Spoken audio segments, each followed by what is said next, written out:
আমার স্বামী হাসান আমাদের নাতি হামজার বিয়ের অনুষ্ঠানের মাঝখানে উঠে দাঁড়ালো এবং সবাইকে শান্ত হতে বলল।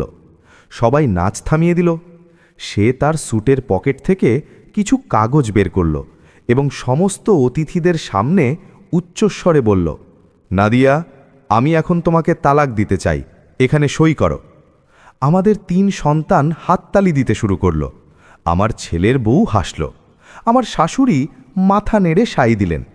আমি স্থির হাতে কাগজে সই করলাম এবং তার কানে ফিসফিস করে বললাম, তুমি জানো না তুমি এইমাত্র কি করলে। ক্রিস্টাল ঝাড়বাতির আলোয় হলরুমটি ঝলমল করছিল। জেসমিন আর গোলাপের সুগন্ধে চারপাশ ভরে গিয়েছিল। হঠাৎ মিউজিক থেমে গেল এবং এক ভারী নীরবতা আমার বুকে চেপে বসল। আমি চারপাশে তাকালাম এবং দেখলাম মানুষের মুখগুলো বিস্ময় থেকে কৌতূহলে রূপ নিচ্ছে। কেউ কেউ তাদের ফোন বের করল। আমি জানতাম এই মুহূর্তটি 1 ঘন্টার মধ্যে পুরো এলাকার আলোচনার বিষয়ে পরিণত হবে। কিন্তু আমি কাঁদিনি, চিৎকার করিনি কিংবা তার কাছে মিনতিও করিনি। আমি আমার গাঢ় নীল রঙের পোশাকে সেখানে বসেছিলাম আর অনুভব করছিলাম এক হিমশীতল অনুভূতি আমার হাড়ের ভেতর দিয়ে বয়ে যাচ্ছে। বরবেশে থাকা হামজা হলের মাঝখানে দাঁড়িয়েছিল।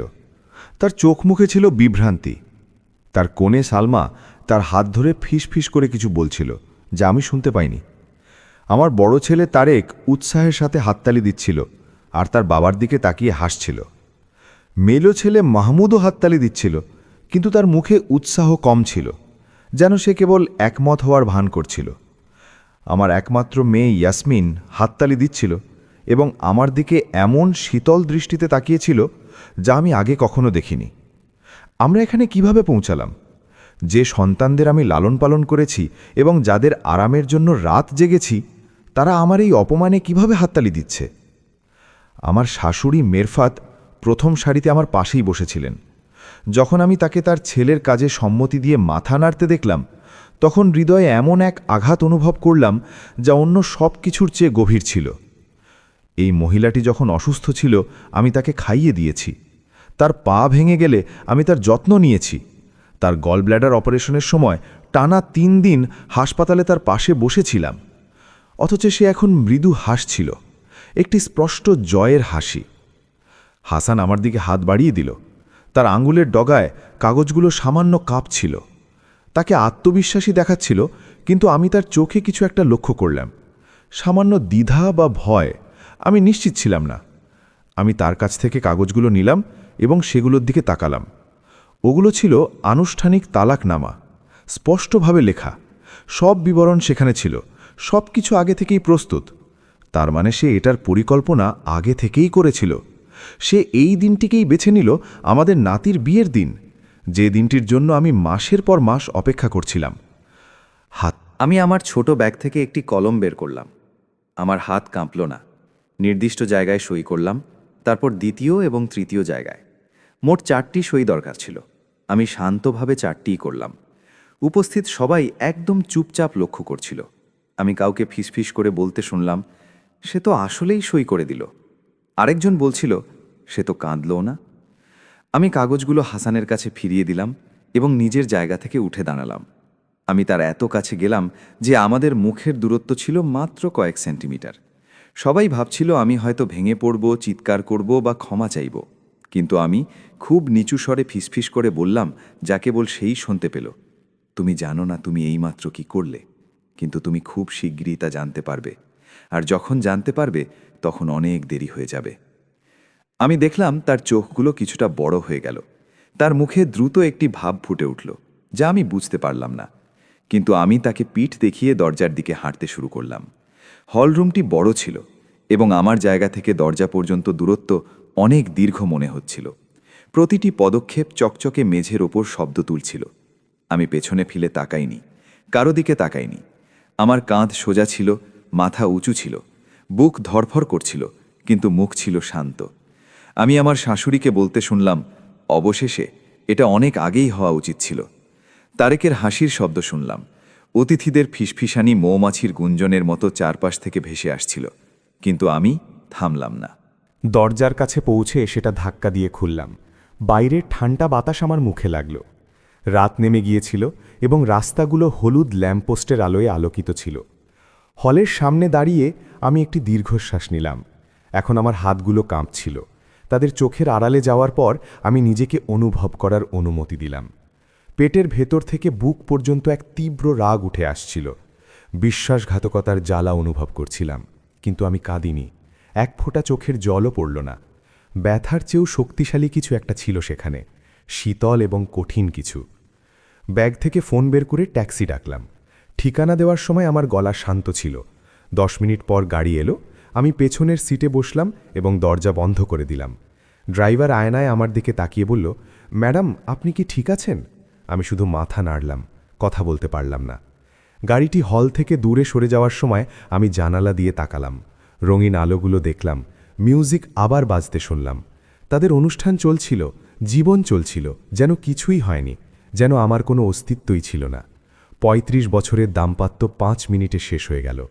এই পরিবারের জন্য 35 বছরের আত্মত্যাগ, রাত জাগা আর নিরন্তর পরিশ্রম শেষ হল হাততালির মাধ্যমে। আধ ঘন্টা পর আমি বাসায় পৌঁছলাম। যে বাড়িটি আমি নিজের টাকায় কিনেছিলাম, যে বাড়িটি আমার নামে কেনা, তা কেউ জানত না। ড্রাইভারকে ভাড়া মিটিয়ে আমি সিঁড়ি দিয়ে উপরে উঠলাম। দরজা খুলে ভেতরে ঢুকলাম। চারদিকে ঘুটঘুটে নীরবতা। আমি লাইট জ্বালালাম এবং চারপাশে তাকালাম। সব কিছু নিজের জায়গায় ছিল। আমার নিজের পছন্দের সোফা, বাদামি পর্দা, দেয়ালে ঝোলানো ছবিগুলো, বাচ্চাদের ছোটবেলার ছবি, আমার আর হাসানের শুরুর দিকের ছবি। আমি শোবার ঘরে গিয়ে পোশাক বদলালাম। নাইট ড্রেস পরে বিছানার একপাশে বসলাম। হাসানের বালিশের দিকে তাকালাম, যেখানে সে 35 বছর ধরে ঘুমাচ্ছিল।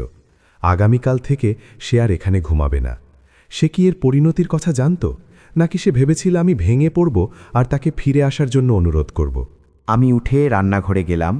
ফ্রিজ খুলে 1 বোতল জল বের করে ধীরে ধীরে পান করলাম। আমার হাতের কাঁপুনি থেমে গিয়েছিল। মস্তিষ্ক কাজ করতে শুরু করল। আমি ভাবতে লাগলাম, পরিকল্পনা করতে লাগলাম। হাসান অনেক কিছু জানে না। সে আমার ব্যাংক অ্যাকাউন্ট সম্পর্কে জানে না, রিয়েল এস্টেট সম্পর্কে জানে না। গত কয়েক বছরে আমি যে বিনিয়োগগুলো করেছি সে সম্পর্কেও তার কোনো ধারণা নেই।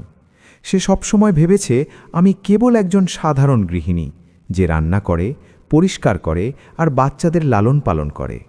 কিন্তু সে ভুল ছিল। আমি কাজ করছিলাম, সঞ্চয় করছিলাম, পরিকল্পনা করছিলাম, এবং আমি জানতাম এমন একটি দিন আসতে পারে। আমি আশা করিনি এটা এভাবে প্রকাশ্যে অপমানের মাধ্যমে আসবে, কিন্তু আমি কল্পনার চেয়েও বেশি প্রস্তুত ছিলাম। সকালে ফজর পর্যন্ত আমি সোফায় বসে চায়ের কাপ হাতে নিয়ে ভাবছিলাম। সারা রাত ঘুমায়নি। সব কিছু এখন স্পষ্ট হয়ে গিয়েছিল। সেই ছোট ছোট সংকেতগুলো যা আমি এড়িয়ে গিয়েছিলাম, যে কথাগুলোতে আমি কান দিইনি। প্রায় 6 মাস আগে থেকে হাসান অন্যরকম আচরণ শুরু করেছিল। সে কাজ থেকে দেরিতে ফিরত, ফোনে অনেক সময় কাটাত এবং ফোনের স্ক্রিনের দিকে তাকিয়ে এমনভাবে হাসত যা আমি অনেক বছর দেখিনি। আমি একবারই জিজ্ঞেস করেছিলাম সব ঠিক আছে কিনা। সে বলেছিল, অবশ্যই, কেন জিজ্ঞেস করছো? আমি আর দ্বিতীয়বার জিজ্ঞেস করিনি। হয়তো এটা আমার ভুল ছিল, হয়তো আমার জোর করা উচিত ছিল, কিন্তু আমি ব্যস্ত ছিলাম। শাশুড়ির সেবা করছিলাম, ইয়াসমিনকে পরীক্ষায় সাহায্য করছিলাম এবং যথারীতি ঘর সামলাচ্ছিলাম। তারপর শাশুড়ির বাসায় হাসানের যাওয়া বেড়ে গেল। সে প্রায় প্রতিদিন সেখানে যেত, বলতো তার মায়ের সাহায্য দরকার। আমি কিছু সন্দেহ করিনি, বরং খুশি ছিলাম যে সে তার মায়ের দেখাশোনা করছে। কিন্তু এখন আমি বুঝতে পারছি আমার শাশুড়িই তার সাথে পরিকল্পনা করছিল, তাকে উৎসাহিত করছিল আমাকে বিদায় দেওয়ার জন্যে। বাচ্চারাও বদলে গিয়েছিল। তারেক সবসময় তার বাবার বেশি নেওয়াটা ছিল, কিন্তু শেষ কয়েক মাস সে আমাকে এড়িয়ে চলত। সে বাসায় এসে বাবার সাথে খুব উষ্ণভাবে দেখা করত আর আমার দিকে শুধু মাথা নাড়ত। মাহমুদ সরাসরি কিছু না করলেও তার কথা বলায় এক ধরনের অনীহা ছিল। আর ইয়াসমিন ছিল সবচেয়ে বড় আঘাত। আমার মেয়ে, যাকে আমি দুনিয়ার সবচেয়ে কাছের মানুষ ভাবতাম, সে শেষ কয়েক সপ্তাহ ধরে আমার দিকে অদ্ভুতভাবে তাকাচ্ছিল। মাঝে মাঝে সে অদ্ভুত প্রশ্ন করত, মা, তুমি কি সুখী? অথবা মা, তুমি কি কখনো অন্যরকম জীবনের কথা ভেবেছ? আমি হেসে বলতাম, আমি তোমাদের নিয়ে সুখী। কিন্তু সে হয়তো সন্তুষ্ট হতো না। এখন আমি বুঝলাম তারা সবাই জানত তারা সবাই হাসানের পরিকল্পনায় অংশ নিয়েছিল। তারা সবাই মিলে আমার অপমানের পরিকল্পনা করেছিল এবং হামজার বিয়ের দিনটিকেই বেছে নিয়েছিল যাতে সবার সামনে আমাকে ছোট করা যায়। হঠাৎ আমার ফোন বেজে উঠল, একটি অজানা নম্বর। আমি ফোন ধরলাম। ওপাশ থেকে এক তরুণীর কণ্ঠ শোনা গেল। সৈয়দা নাদিয়া?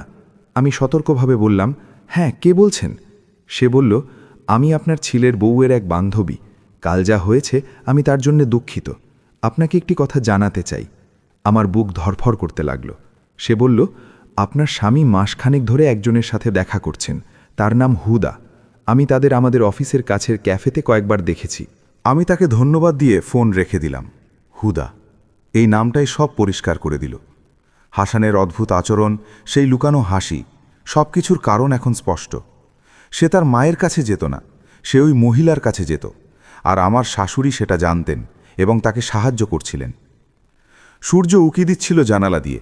এটা ছিল আমার নতুন জীবনের প্রথম দিন। হাসান ছাড়া জীবন, আমাকে ঠকানো সন্তানদের ছাড়া জীবন, এবং সেই শাশুড়ি ছাড়া জীবন যে আমার অপমানে হেসেছে। আমার একটি অংশ নিজেকে মুক্ত মনে করছিল, কেউ আমাকে আর কষ্ট দিতে পারবে না। কিন্তু আমার আরেকটি অংশ রাগে জ্বলছিল, এক শীতল ও কঠিন রাগ। আমি আমার ছোট গাড়িটি নিয়ে বেরোলাম, যেটি আমি নিজের টাকায় কিনেছিলাম। ব্যাংকে আমার দুটি অ্যাকাউন্ট ছিল, একটি হাসানের সাথে জয়েন্ট অ্যাকাউন্ট এবং অন্যটি আমার একান্ত ব্যক্তিগত অ্যাকাউন্ট সম্পর্কে হাসান কিছুই জানত না। 15 বছর ধরে আমি আমার বেতনের একটি অংশ সেখানে জমাচ্ছিলাম। আমি ব্যাংকের ম্যানেজারের সাথে দেখা করলাম এবং জয়েন্ট অ্যাকাউন্ট থেকে আমার অর্ধেক টাকা তুলে নিতে চাইলাম। ম্যানেজার অবাক হলেন, কিন্তু তালাকনামা দেখার পর তিনি 1 লাখ টাকা আমার ব্যক্তিগত অ্যাকাউন্টে ট্রান্সফার করে দিলেন। আমার কাছে এখন অনেক টাকা ছিল, যা হাসান কখনো কল্পনাও করতে পারেনি। এরপর আমি আমার উকিল শরীফের কাছে গেলাম। সে বুদ্ধিমান ও চটপটে ছিল। আমি তাকে সব বললাম। সে সব শুনে বলল, আপনি অনেক শক্তিশালী অবস্থানে আছেন। আপনার স্বামী জানেন না আপনার কত সম্পত্তি আছে। আপনি যে বাড়িতে থাকেন সেটিও আপনার নামে কেনা। সে কিছুই পাবে না। পরের 1 সপ্তাহ আমি আমার নতুন ফ্ল্যাটে উঠে যাবার প্রস্তুতি নিলাম, যেটি আমি 5 বছর আগে কিনে সাজিয়ে রেখেছিলাম। আমি বাড়ি থেকে হাসানের সব কাপড়চোপড় আর জিনিসপত্র ব্যাগে ভরে দরজার কাছে রেখে দিলাম। যখন হাসান তার ছেলেদের নিতে এলো, আমি কোনো কথা বললাম না। সে হয়তো আশা করছিল আমি কাঁদব বা মিনতি করব, কিন্তু আমি পাথরের মতো দাঁড়িয়েছিলাম। তারা সব নিয়ে চলে গেল। 3 সপ্তাহ পর একদিন আমার ফোনে একটি মেসেজ এলো, সেই হুদার মেসেজ। সে আমার সাথে কথা বলতে চাইছিল। আমি তাকে ফোন করলাম। সে কাঁপা গলায় বলল, নাদিয়াপা, হাসান আমাকে মিথ্যে বলেছে। সে বলেছিল সে 2 বছর আগে তালাকপ্রাপ্ত এবং একা থাকে। আমি যখন ইন্টারনেটে আপনাদের তালাকের ভিডিওটা দেখলাম, আমি শিউরে উঠলাম। একজন মানুষ তার 35 বছরের স্ত্রীর সাথে সবার সামনে এমন করতে পারে? সে আমার সাথে কি করবে? আমি তাকে ছেড়ে দিয়েছি। আমি মনে মনে হাসলাম। হাসান আমাকেও হারিয়েছে, তাকেও হারিয়েছে। সে এখন একা। সেদিন সন্ধ্যায় আমার দরজায় টোকা পড়ল। খুলে দেখি ইয়াসমিন দাঁড়িয়ে। সে কান্নায় ভেঙে পড়ে বলল, মা, আমাকে মাফ করে দাও। বাবা আমাদের বলেছিল তুমি এই তালাকের বিষয়ে একমত এবং তুমি নিজের মতো থাকতে চাও। আমরা তার কথা বিশ্বাস করেছিলাম, কিন্তু কাল তোমার মুখ দেখে আমি বুঝেছি সে মিথ্যে বলেছে। মা, আমি খুব বড় ভুল করেছি। আমি আমার মেয়ের দিকে তাকালাম। আমার বুকের ভেতর এক অদ্ভুত কষ্ট আর রাগের লড়াই চলছিল। এই মেয়েটি আমার হাতে মানুষ হয়েছে, অথচ সে তার বাবার সাজানো মিথ্যে বিশ্বাস করে আমার অপমানে হাততালি দিয়েছে। আমি শান্ত গলায় বললাম, তোমার বয়স 20 বছর হয়েছে ইয়াসমিন। তোমার ভাবা উচিত ছিল, আমাকে জিজ্ঞেস করা উচিত ছিল, কিন্তু তুমি সহজ পথটা বেছে নিয়েছ। আমি তোমাকে এত সহজে মাফ করতে পারবো না, আমার সময় লাগবে। সে কাঁদতে কাঁদতে চলে গেল। আমি অন্ধকার ঘরে একলা বসে রইলাম। আমি জানি হাসান এখন একা হয়ে পড়বে। তার ক্ষমতা, তার দম্ভ সব ধুলোই মিশে যাবে। আর আমি আমার মাথা উঁচু করে বাঁচব। সে জানত না সে সেদিন কি করেছিল, কিন্তু এখন সে বুঝতে শুরু করেছে। এটা এক প্রকার বিষয় ছিল, কিন্তু তারেক আর মাহমুদের কি হবে? হাসানেরই বা কি হবে? ওরাও কি অনুশোচনা করবে, নাকি এমনভাবে জীবন চালিয়ে যাবে যেন কিছুই হয়নি? পরের দিনগুলোতে আমি ছোট ছোট কিছু পরিবর্তন লক্ষ্য করতে লাগলাম। দেখলাম তারেক রাস্তা দিয়ে যাওয়ার সময় ফ্ল্যাটের দিকে তাকাচ্ছিল। সে দরজা নক করেনি, শুধু তাকিয়ে থেকে চলে গেল। আমার প্রতিবেশীর কাছে শুনলাম যে হাসান ইদানিং খুব বিষণ্ণ থাকত। সে প্রতিদিন বাইরের কেনা খাবার খেত, কারণ সে জানত না কিভাবে রান্না করতে হয়। সে এখন একটা ছোট আর অন্ধকার ফ্ল্যাটে থাকত। শুনলাম আমার শাশুড়ি মেরফাত অসুস্থ হয়ে পড়েছেন এবং আমি যেভাবে তার যত্ন নিতাম তেমনটা করার মতো কেউ নেই। এসব খবর আমার কাছে অল্প অল্প করে আসছিল এবং প্রতিটি খবর একটি বড় ছবি তৈরি করছিল। হাসান বুঝতে শুরু করেছিল সে কি হারিয়েছে। তারা সবাই বুঝতে শুরু করেছিল। 3 সপ্তাহ পর একদিন আমার ফোনে একটি মেসেজ এলো। সেই হুদার মেসেজ। সে আমার সাথে কথা বলতে চাইছিল। আমি তাকে ফোন করলাম। সে কাঁপা গলায় বলল, নাদিয়া আপা, হাসান আমাকে মিথ্যা বলেছে। সে বলেছিল সে 2 বছর আগে তালাকপ্রাপ্ত এবং একা থাকে। আমি যখন ইন্টারনেটে আপনাদের তালাকের ভিডিওটা দেখলাম আমি শিউরে উঠলাম। একজন মানুষ তার 35 বছরের স্ত্রীর সাথে সবার সামনে এমন করতে পারে, সে আমার সাথে কি করবে? আমি তাকে ছেড়ে দিয়েছি। আমি মনে মনে হাসলাম। হাসান আমাকেও হারিয়েছে, তাকেও হারিয়েছে। সে এখন একা। সেদিন সন্ধ্যায় আমার দরজায় টোকা পড়ল। খুলে দেখি ইয়াসমিন দাঁড়িয়ে। সে কান্নায় ভেঙে পড়ে বলল, মা, আমাকে মাফ করে দাও। বাবা আমাদের বলেছিল তুমি এই তালাকের বিষয়ে একমত এবং তুমি নিজের মতো থাকতে চাও। আমরা তার কথা বিশ্বাস করেছিলাম, কিন্তু কাল তোমার মুখ দেখে আমি বুঝেছি সে মিথ্যা বলেছে। মা, আমি খুব বড় ভুল করেছি। আমি আমার মেয়ের দিকে তাকালাম। আমার বুকের ভেতর এক অদ্ভুত কষ্ট আর রাগের লড়াই চলছিল। এই মেয়েটি আমার হাতে মানুষ হয়েছে, অথচ সে তার বাবার সাজানো মিথ্যা বিশ্বাস করে আমার অপমানে হাততালি দিয়েছে। আমি শান্ত গলায় বললাম, তোমার বয়স 20 বছর হয়েছে ইয়াসমিন। তোমার ভাবা উচিত ছিল, আমাকে জিজ্ঞেস করা উচিত ছিল, কিন্তু তুমি সহজ পথটা বেছে নিয়েছ। আমি তোমাকে এত সহজে মাফ করতে পারবো না, আমার সময় লাগবে। সে কাঁদতে কাঁদতে চলে গেল। আমি অন্ধকার ঘরে একলা বসে রইলাম। আমি জানি হাসান এখন একা হয়ে পড়বে। তার ক্ষমতা, তার দম্ভ সব ধুলোয় মিশে যাবে। আর আমি আমার মাথা উঁচু করে বাঁচব। সে জানত না সে সেদিন কী করেছিল, কিন্তু এখন সে বুঝতে শুরু করেছে। তালাকের 2 মাস পর এমন কিছু ঘটল যা আমি আশা করিনি। আমি অফিসে ছিলাম যখন মাহমুদের ফোন এলো। আমি সতর্কভাবে ধরলাম। তার কণ্ঠস্বর দ্বিধায় ভরা ছিল। মা, তোমার সাথে আমার কথা বলা দরকার। আমি কি আজ তোমার কাছে আসতে পারি? আমি বললাম, সন্ধ্যায় ফ্ল্যাটে এসো। সে বলল, ধন্যবাদ মা, এবং ফোন রেখে দিল। সন্ধ্যায় মাহমুদ যখন এলো তাকে অন্যরকম দেখাচ্ছিল। তার মুখ ফ্যাকাশে আর চোখগুলো ক্লান্ত ছিল। সে আমার সামনে বসল এবং কষ্টে কথা বলতে শুরু করল। মা, আমি দুঃখিত, অনেক দুঃখিত। আমি নির্বোধ ছিলাম। বাবার কথা বিশ্বাস করেছিলাম যখন সে বলেছিল তুমি তালাকের ব্যাপারে একমত। আমি ভাবিনি, কিছু জিজ্ঞেস করিনি, শুধু তাকে বিশ্বাস করে ওসব করেছিলাম। কিন্তু এখন আমি সত্যটা দেখতে পাচ্ছি। আমি তাকে জিজ্ঞেস করলাম, তুমি কি দেখতে পাচ্ছ? সে বলল, আমি দেখতে পাচ্ছি বাবা মিথ্যা বলছিল। আমি দেখছি সে অন্য এক মহিলার জন্য আমাদের পরিবার ধ্বংস করেছে। আমি দেখছি সে সবার সামনে তোমাকে অপমান করেছে কারণ সে একজন কাপুরুষ। সে সম্মানের সাথে শান্তভাবে তালাক চাইতে পারত, কিন্তু সে প্রকাশ্যে এটা করার পথ বেছে নিয়েছিল যাতে ওই মহিলার সামনে নিজেকে শক্তিশালী দেখাতে পারে। আর এখন ওই মহিলা তাকে ছেড়ে চলে গেছে, আর আমরা এই বিপদে আটকে আছি। আমি কিছুটা তৃপ্তি অনুভব করলাম। মাহমুদ অবশেষে সত্যটা দেখতে পাচ্ছিল। আমি জিজ্ঞেস করলাম, এখন কেন এলে? 2 মাস আগে কেন আসনি? সে বলল, কারণ আমি ভয় পাচ্ছিলাম। বাবাকে ভয় পাচ্ছিলাম, তারেককে ভয় পাচ্ছিলাম, নিজের ভুল স্বীকার করতে ভয় পাচ্ছিলাম। কিন্তু এখন আমি আর এভাবে চলতে পারছি না। বাবা বদলে গেছে, সে খিটখিটে আর বিষণ্ণ হয়ে গেছে। সে প্রতিদিন আমাকে ফোন করে অভিযোগ করে, বলে সে একাকিত্ব অনুভব করছে, সে তোমাকে মিস করছে। আমি তাকে কি বলবো জানি না। আমি জিজ্ঞেস করলাম, তুমি আমার কাছে কি চাও? সে করুণ চোখে আমার দিকে তাকিয়ে বলল, প্রথমে চাই তুমি আমাকে ক্ষমা করো, তারপর তোমার পরামর্শ চাই বাবার সাথে আমি কি করব।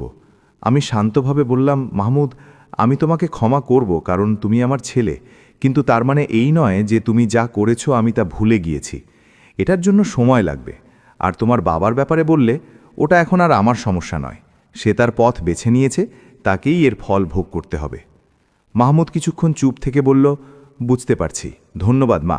সে যাওয়ার জন্য উঠে দাঁড়ালো, কিন্তু দরজার কাছে থেমে বলল, ভালো কথা, দাদি মেরফাত হাসপাতালে, বাসায় পড়ে গিয়ে তার কোমরের হাড় ভেঙে গেছে।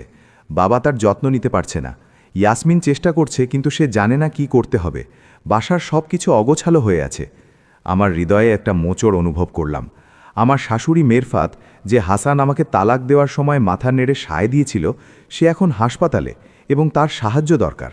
আমার একটি অংশ করুণা অনুভব করছিল, অন্য অংশ বলছিল এটা তোমার সমস্যা নয়। আমি মাহমুদকে বললাম, আশা করি সে সুস্থ হয়ে উঠবে, এর বেশি কিছু বললাম না। মাহমুদ চলে যাওয়ার পর আমি বসে ভাবতে লাগলাম। হাসানের জীবনে সব কিছু ভেঙে পড়ছিল। প্রেমিকা তাকে ছেড়ে গেছে, মা অসুস্থ, ছেলেরা তাকে সন্দেহ করতে শুরু করেছে, ঘর অগোছালো। তার জীবন, যা সে ভেবেছিল আমার ছাড়া আরও ভালো হবে, তা দুঃস্বপ্নে পরিণত হয়েছিল। আর আমি ছিলাম আমার আরামদায়ক ফ্ল্যাটে, স্থিতিশীল চাকরিতে, নিরাপদ সঞ্চয় আর গোছানো জীবনে। পরের সপ্তাহে আমার কাছে একটি ফোন এলো, যা দেখার আশা করিনি। ওটা আমার শাশুড়ি মেরফাতের নম্বর ছিল। দ্বিধা করে ফোন ধরলাম। ওপাশ থেকে একটি দুর্বল কণ্ঠ শোনা গেল, নাদিয়া? আমি বললাম, হ্যাঁ। সে কষ্টে বলল, আমি মেরফাত, আমি হাসপাতালে আছি, তুমি কি আসতে পারবে? আমি অবাক হলাম। এই মহিলাটি যে আমার অপমানে হেসেছিল, সে এখন আমাকে আসার জন্য বলছে। আমি বললাম, কেন আমাকে ফোন করছো? সে ভাঙা গলায় বলল, কারণ আমার তোমাকে দরকার, কারণ তোমার মতো করে কেউ আমার যত্ন নিতে পারবে না। নাদিয়া, আমি দুঃখিত, সব কিছুর জন্য দুঃখিত। আমি ভুল ছিলাম, আমি নির্বোধ ছিলাম, আমাকে সাহায্য করো প্লিজ। আমি সেখানে দাঁড়িয়ে ফোনটা শক্ত করে ধরে রইলাম। আমার একটি অংশ চাইছিল ফোনটা কেটে দিতে, তাকে সেখানে ফেলে রাখতে, যাতে সে আমার অনুভূতির এক ছোট অংশ হলেও অনুভব করতে পারে।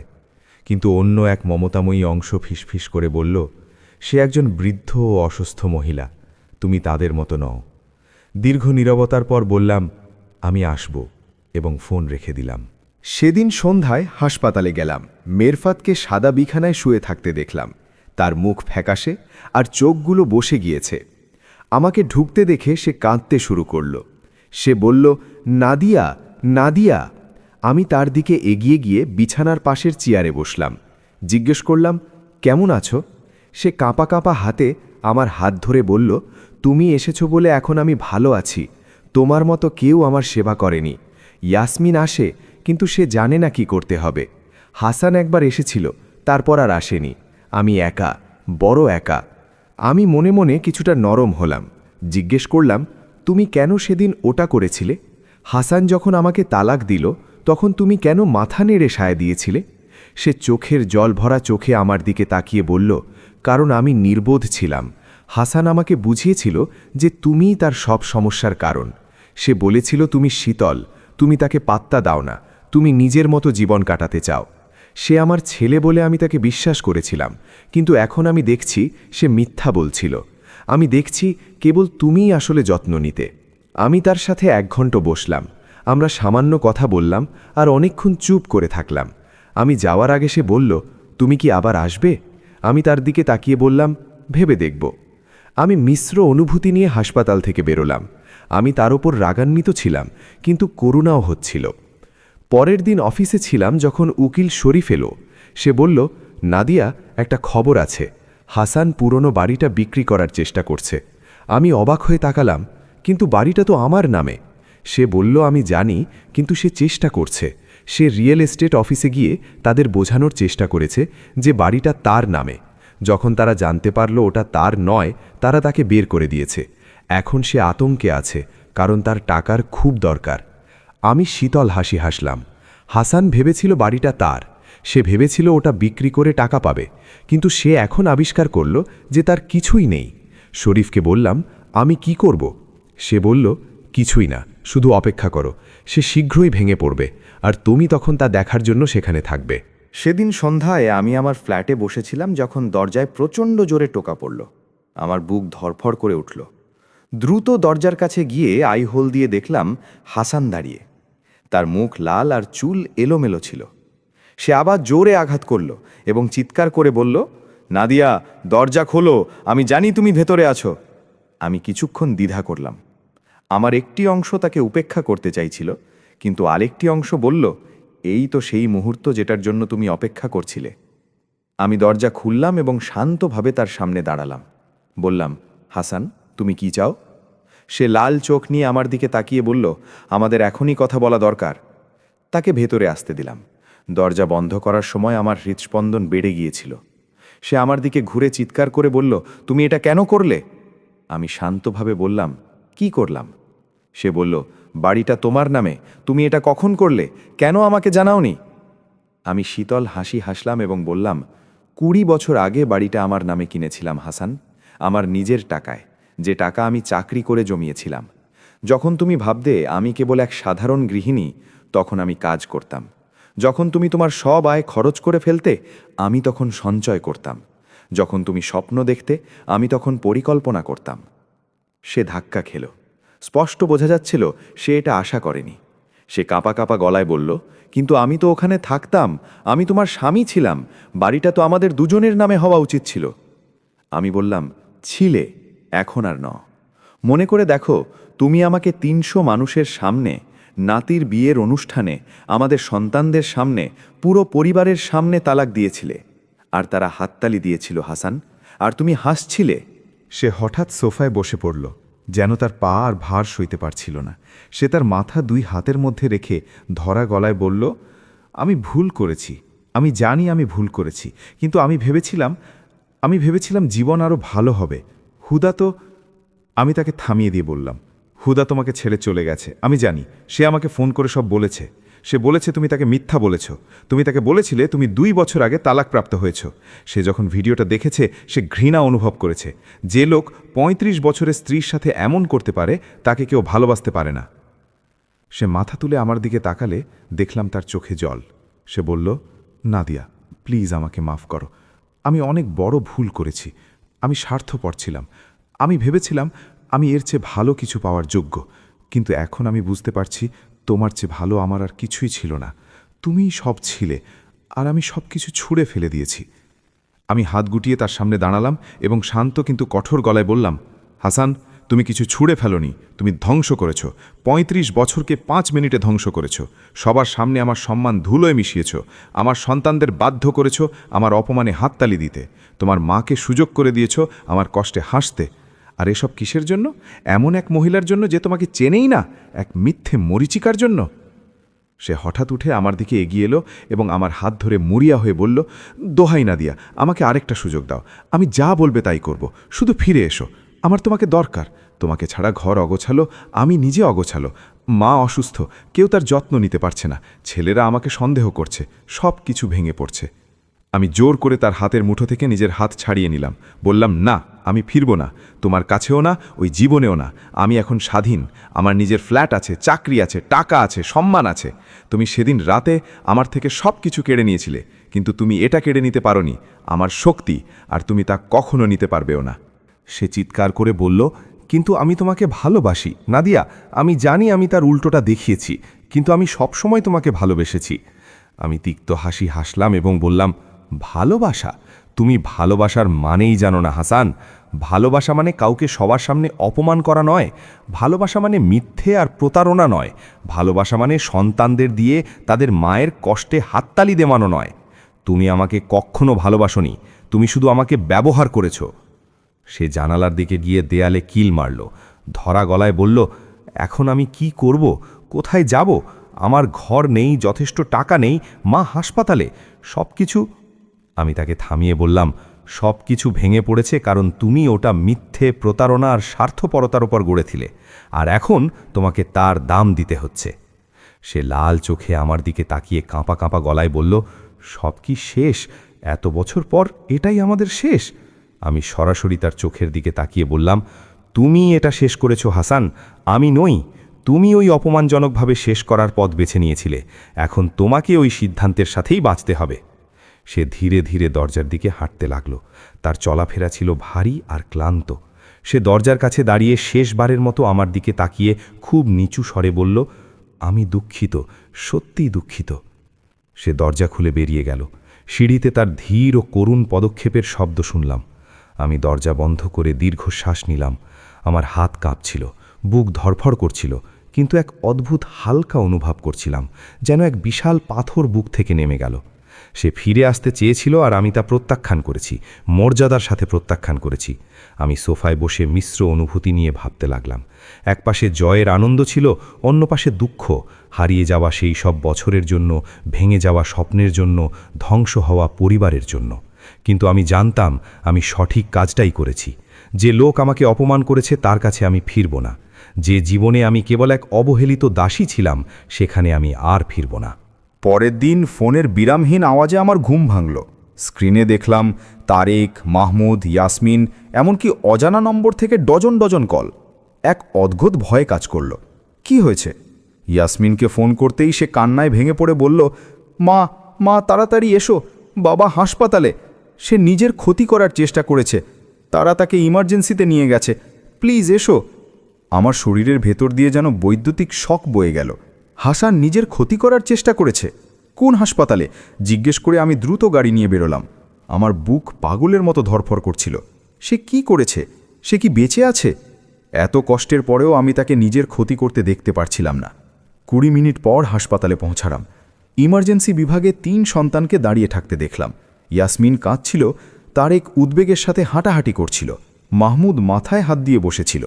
আমাকে দেখে তারা দৌড়ে এলো। ইয়াসমিন আমাকে জড়িয়ে ধরে বলল, মা জানি না কি হয়েছে, আমরা তাকে তার ফ্ল্যাটে পেলাম, সে অনেকগুলো ওষুধ খেয়েছিল, সময় মতো না পৌঁছালে। সে কথা শেষ করতে পারল না। আমার হৃদয়ে মোচড় দিয়ে উঠল। হাসান আত্মহত্যার চেষ্টা করেছে। 35 বছর যার সাথে কাটিয়েছি, সে নিজের জীবন শেষ করতে চেয়েছিল। তারেককে জিজ্ঞেস করলাম সে কেমন আছে। সে কাঁপা গলায় বলল, ডাক্তাররা বলছেন সে বেঁচে যাবে, তার পাকস্থলী পরিষ্কার করা হয়েছে, কিন্তু সে এখনও অজ্ঞান। 3 সন্তানের মুখে অপরাধবোধ স্পষ্ট ছিল। তারা বুঝতে পারছিল তারা কি করেছে। আমরা হাসানের জ্ঞান ফেরার অপেক্ষায় বসে রইলাম। 1 ঘন্টা, 2 ঘন্টা, 3 ঘন্টা কাটল। নীরবতা ছিল অনেক ভারী। মাঝে মাঝে ইয়াসমিন ফুঁপিয়ে কাঁদছিল। তারেক জানালার বাইরে তাকিয়েছিল। মাহমুদ নড়াচড়া করছিল না। অবশেষে একজন ডাক্তার বের হলেন এবং বললেন তার জ্ঞান ফিরেছে, কিন্তু সে খুব দুর্বল, কেবল একজন ভেতরে যেতে পারবেন। বাচ্চারা আমার দিকে তাকালো। আমি বললাম, আমি ভেতরে যাব। ভেতরে গিয়ে দেখলাম সাদা বিছানায় হাসান শুয়ে আছে। তাকে খুব ফ্যাকাশে দেখাচ্ছিল। নাকে মুখে নল লাগানো ছিল, তার চোখ বন্ধ ছিল। আমি শান্তভাবে তার পাশের চেয়ারে বসলাম। নিচু স্বরে বললাম, হাসান। সে ধীরে ধীরে চোখ খুলল। আমাকে দেখে তার 2 চোখ দিয়ে জল পড়তে লাগল। সে খুব দুর্বল কণ্ঠে বলল, নাদিয়া, আমি দুঃখিত, অনেক দুঃখিত। আমি এই ব্যথা সইতে পারছিলাম না। আমি যা করেছি তা সহ্য করতে পারছিলাম না। আমি সব কিছু ধ্বংস করে দিয়েছি, পরিবার, তোমাকে, নিজেকে। আমি চুপ করে তাকিয়ে রইলাম। যে লোকটা সবার সামনে আত্মবিশ্বাসী আর শক্তিশালী ছিল, সে এখন পুরোপুরি ভেঙে পড়েছে। যে 300 মানুষের সামনে উচ্চস্বরে তালাক চেয়েছিল, সে এখন হাসপাতালের বিছানায় নিঃশব্দে কাঁদছে। আমার মধ্যে অনেক জটিল অনুভূতি কাজ করছিল, রাগ, করুণা, দুঃখ, সব একসাথে। শান্তভাবে জিজ্ঞেস করলাম, কেন এটা করলে হাসান? কেন নিজের ক্ষতি করতে চাইলে? সে কাঁদতে কাঁদতে বলল, কারণ আমি বুঝতে পেরেছি আমি সব কিছু হারিয়েছি। তোমাকে হারিয়েছি, সন্তানেদের শ্রদ্ধা হারিয়েছি, নিজের প্রতি নিজের সম্মান হারিয়েছি। এখন যে কেউ আমার দিকে তাকায়, সে অবজ্ঞার চোখে তাকায়। অফিসে, এলাকায়, এমনকি আমার মাও হাসপাতালের বিছানা থেকে আমাকে বলেছে আমি একজন গাধা, যে এক ভালো মহিলার জীবন ধ্বংস করেছে। এসব সইবার ক্ষমতা আমার ছিল না।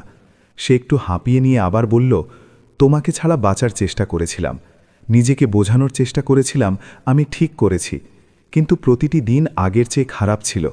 ফ্ল্যাটটা অনেক ঠান্ডা আর অন্ধকার, খাবারের কোনো স্বাদ নেই। একাকিত্ব আমাকে মেরে ফেলছিল। আর কাল যখন তোমার কাছে গেলাম আর তুমি ফিরিয়ে দিলে, তখন বুঝলাম আমি সত্যিই সব হারিয়েছি। আর কোনো ফেরার পথ নেই, কোনো আশা নেই। আমি শুনছিলাম। তার প্রতিটি কথা আর প্রতিটি চোখের জল সত্য ছিল, কিন্তু আমার ভেতরের কোনো কিছু নরম হলো না। আমি ভুলতে পারিনি, এত সহজে ক্ষমা করতে পারছিলাম না। আমি শান্ত কিন্তু দৃঢ় গলায় বললাম, হাসান, আমি দুঃখিত যে তুমি এত কষ্ট পাচ্ছ, কিন্তু এই কষ্ট তোমার নিজের সিদ্ধান্তের ফল। তুমি ওইভাবে আমাকে তালাক দেওয়ার পথ বেছে নিয়েছিলে, তুমি আমাকে অপমান করার পথ বেছে নিয়েছিলে, সন্তানদের হাততালি দেওয়ার সুযোগ করে দিয়েছিলে। কেউ তোমাকে বাধ্য করেনি, তুমি নিজের ইচ্ছায় ওটা করেছিলে। সে ভাঙা গলায় বলল, আমি জানি, আমি সব জানি, আর এটাই আমাকে মেরে ফেলছে। আমি নিজেই নিজের জীবন ধ্বংস করেছি। আমি বললাম, আর আমার জীবনও ধ্বংস করতে চেয়েছিলে, কিন্তু আমি নতুন করে গড়ার পথ বেছে নিয়েছি। আমি উঠে দাঁড়ানোর আর শক্তিশালী হওয়ার সিদ্ধান্ত নিয়েছি। তুমিও বেছে নিতে পারো। এই ভুল থেকে শিক্ষা নিয়ে ভালো মানুষ হওয়ার চেষ্টা করতে পারো, অথবা হাল ছেড়ে দিতে পারো। সিদ্ধান্ত তোমার। সে কিছুক্ষণ চুপ থেকে কাঁপা কাঁপা গলায় বলল, তোমাকে একটা কথা জিজ্ঞেস করতে পারি? আমি বললাম, বলো। সে বলল, আমাদের কি আবার ফিরে আসার কোনো সুযোগ আছে? সামান্যতম সুযোগ? আমি দীর্ঘক্ষণ তার চোখের দিকে তাকিয়ে রইলাম। তার চোখে ওই ৩৫ বছরের ভালো মন্দ সব স্মৃতি দেখতে পাচ্ছিলাম, কিন্তু সেই সাথে বিয়ের অনুষ্ঠানের সেই মুহূর্তটাও দেখছিলাম, সেই হাততালি, সেই হাসি, সেই অপমান। আমি শান্তভাবে বললাম, না হাসান, কোনো সুযোগ নেই। যা ঘটেছে তা মুছে ফেলা যায় না, ভোলা যায় না। তুমি এমন কিছু ভেঙেছ যা মেরামত করা সম্ভব নয়, আর যদি মেরামত করা সম্ভব হতো, আমি তা চাই না। আমি এখন এক ভালো জায়গায় আছি, যেখানে মর্যাদা আছে, শান্তি আছে। আমি ওটা ছেড়ে আসব না। সে সিলিংয়ের দিকে তাকিয়ে আবার কাঁদতে লাগল। তার কাঁধ কাঁপছিল, এক সর্বহারা মানুষের গভীর কষ্টের কান্না। আমি কিছুক্ষণ বসে থেকে উঠে দাঁড়ালাম। বললাম, নিজের যত্ন নিও হাসান, আর সন্তানদের জন্য ভালো বাবা হওয়ার চেষ্টা করো। যা হয়েছে তার পরেও তাদের তোমাকে দরকার। আমি দরজার দিকে যেতে যেতে তার দুর্বল কণ্ঠ শুনলাম, ধন্যবাদ আসার জন্য, আর আমাদের সবার চেয়ে ভালো হওয়ার জন্য ধন্যবাদ। আমি ফিরে না তাকিয়ে বেরিয়ে এলাম এবং দরজা বন্ধ করে দিলাম। বাইরে বেরিয়ে দেখলাম ৩ সন্তান দাঁড়িয়ে আছে। ইয়াসমিন উদ্বেগের সাথে জিজ্ঞেস করল, মা, বাবা কেমন আছে? আমি শান্তভাবে বললাম, সে ভালো আছে, বেঁচে যাবে। তাদের মুখে স্বস্তি দেখলাম, কিন্তু সেই সাথে লজ্জা আর অনুশোচনাও দেখলাম। আমরা ওয়েটিং রুমে বসলাম। দীর্ঘ নীরবতার পর তারেক ক্লান্ত গলায় বলল, মা, আমি দুঃখিত, আমরা সবাই দুঃখিত। আমরা বোকা ছিলাম, বাবার কথা বিশ্বাস করেছিলাম, আমরা ভাবিনি, জিজ্ঞেস করিনি, শুধু ধরে নিয়েছিলাম। আর এখন এর ফল দেখছি। বাবা নিজেকে ধ্বংস করেছে, আর আমরা তোমার সাথে আমাদের সম্পর্ক প্রায় শেষ করে ফেলেছিলাম। আমি তাদের ৩ জনের দিকে তাকালাম। আমার সন্তান, যাদের আমি ভালোবেসে মানুষ করেছি, কিন্তু তারা আমাকে বর্ণনাতীত কষ্ট দিয়েছে। আমি বললাম, তারেক, তোমাদের বুদ্ধি আছে, তোমাদের ভাবা উচিত ছিল, আমাকে জিজ্ঞেস করা উচিত ছিল, কিন্তু তোমরা সহজ পথটা বেছে নিয়েছিলে। তোমরা যা বিশ্বাস করতে চেয়েছিলে তাই বিশ্বাস করেছিলে। এটা আমাকে সবচেয়ে বেশি কষ্ট দিয়েছে। মাহমুদ বলল, আমি জানি মা, আমরা খুব বড় ভুল করেছি, আমরা এটা ঠিক করতে চাই, আমাদের একটা সুযোগ দাও। আমি বললাম, মাহমুদ, ক্ষত শুকাতে সময় লাগে, একদিনে সব ঠিক হয় না। কথার চেয়ে কাজের মাধ্যমে আমাকে বোঝাও যে তোমরা সত্যি অনুতপ্ত। ইয়াসমিন আমার পাশে বসে হাত ধরল এবং বলল, মা, আমি যা বলবে তাই করব। আমি তোমার সাথে থাকব, তোমাকে সাহায্য করব। আমি প্রমাণ করব আমি তোমার মেয়ে, আমি তোমাকে অনেক ভালোবাসি। তার চোখে সত্য আর ভালোবাসা দেখলাম। শান্তভাবে বললাম, ঠিক আছে ইয়াসমিন, দেখা যাবে। আমরা সন্ধ্যা পর্যন্ত হাসপাতালে থাকলাম। ডাক্তাররা জানালেন হাসানকে আরও কয়েকদিন পর্যবেক্ষণে রাখা হবে। আমি সব গুছিয়ে দেওয়ার কাজে সাহায্য করতে রাজি হলাম, হাসানের জন্য নয়, সন্তানদের জন্য আর নিজের জন্য, কারণ আমি এই অধ্যায়টা মর্যাদার সাথে শেষ করতে চেয়েছিলাম। পরের কয়েক সপ্তাহে সবকিছু ধীরে ধীরে স্বাভাবিক হতে লাগল। হাসান হাসপাতাল থেকে ছাড়া পেয়ে তারেকের বাসায় থাকতে গেল। বাচ্চারা নিয়মিত আমার কাছে আসতে লাগল। তারা দেখানোর চেষ্টা করছিল যে তারা এখন যত্ন নেয়। ধীরে ধীরে ক্ষতগুলো শুকাতে শুরু করল, পুরোপুরি না হলেও অনেকটা। শাশুড়ি মেরফাতও সুস্থ হয়ে উঠলেন, তিনিও দেখা করতে চাইলেন। আমি তারেকের বাসায় তার কাছে গেলাম। তিনি আমার হাত ধরে বললেন, ধন্যবাদ নাদিয়া, হাসপাতালে আসার জন্য ধন্যবাদ, আমাদের সবার চেয়ে ভালো হওয়ার জন্য ধন্যবাদ। আমি তোমার দয়ার যোগ্য নই, কিন্তু আমি কৃতজ্ঞ। আমি বললাম, আপনি হাসানের মা, আর সব কিছুর পরেও আমি আপনাকে কষ্ট পেতে দেখতে পারি না। জীবন এক নতুন স্বাভাবিকতায় ফিরে এলো। আমি আমার ফ্ল্যাটে, হাসান তার জীবনে। বাচ্চারা আমার সাথে সম্পর্ক গড়ার চেষ্টা করছে, আর আমি তাদের সুযোগ দিচ্ছি, কারণ আমি ভুলে যাইনি, কিন্তু আমি ব্যথার চেয়ে বড় হওয়ার সিদ্ধান্ত নিয়েছি। হাসান হাসপাতাল থেকে ফেরার 1 মাস পর মাহমুদ আমাকে ফোন করে বলল, মা, বাবা যে ফ্ল্যাটে থাকতো ওটা বিক্রি করে একটা ছোট ফ্ল্যাট খুঁজছে, তুমি কি তাকে সাহায্য করতে পারবে? আমি কিছুক্ষণ দ্বিধা করলাম, কিন্তু পরে সাহায্য করার সিদ্ধান্ত নিলাম, কেবল এটা প্রমাণ করতে যে আমি হিংসার চেয়ে বড়। আমি হাসানকে ফোন করে সাহায্য করতে চাইলাম। সে অবাক হয়ে বলল, সত্যিই তুমি সাহায্য করবে?